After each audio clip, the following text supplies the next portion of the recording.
రెండవ సమూయేలు గ్రంథం 22వ అధ్యాయం 49వ వచనంలో ఈ విధంగా రాయబడి ఉంది. ఏమని అంటే, ఆయనే నా శత్రువుల చేతిలో నుండి నన్ను విడిపించును, నా మీదికి లేచి వారందరికంటే ఎత్తుగా నీవే నన్ను హెచ్చించెదవు, బలాత్కారం చేయవారి చేతిలో నుండి నీవే నన్ను విడిపించెదవు.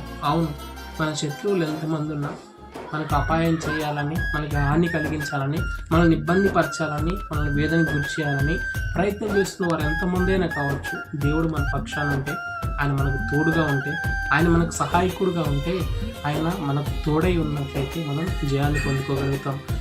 శత్రువులు ఒక్క దారి నుండి వచ్చినా వారు అనేకమైన దారుల గుండా పారిపోతారు. నీ దేవుడు నీ పక్షాన ఉంటే ఆయన నీకు విజయాన్ని అనుగ్రహిస్తాడు. నీ శత్రువులు ఎన్ని కపటోపాయాలు నీ మీద పనినా ఆయన నీకు జయాన్ని అనుగ్రహించి నలుదిక్కుల నెమ్మదిని, శాంతిని, సమాధానం అనుగ్రహించడానికి చాలినవాడు. నీ శత్రువులందరికంటే నీ తల పైకెత్తేవాడు నా దేవుడు. కాబట్టి నా దేవుడిని ఆశ్రయించండి. నీ శ్రమల్లో, నీ బాధల్లో, నీ కష్టంలో, నీ ఇబ్బందుల్లో, నీవు కలిగి ఉన్న ఈ కన్నీటి సమస్యల్లో నువ్వు చూడవలసింది దేవుని వైపు. దేవుని వైపు నువ్వు చూసి ఆయన సన్నిధిలో నువ్వు వేడుకున్నట్లయితే ఆయన నిన్ను హెచ్చించడానికి, నిన్ను ఘనపరచడానికి, నిన్ను భద్రపరచడానికి చాలినవాడు. అట్టి కృప దేవుడు మీకు అనుగ్రహించాలని, అట్టి జీవితం మీరు జీవించాలని ఆశపడుతున్నాను. Praise lord.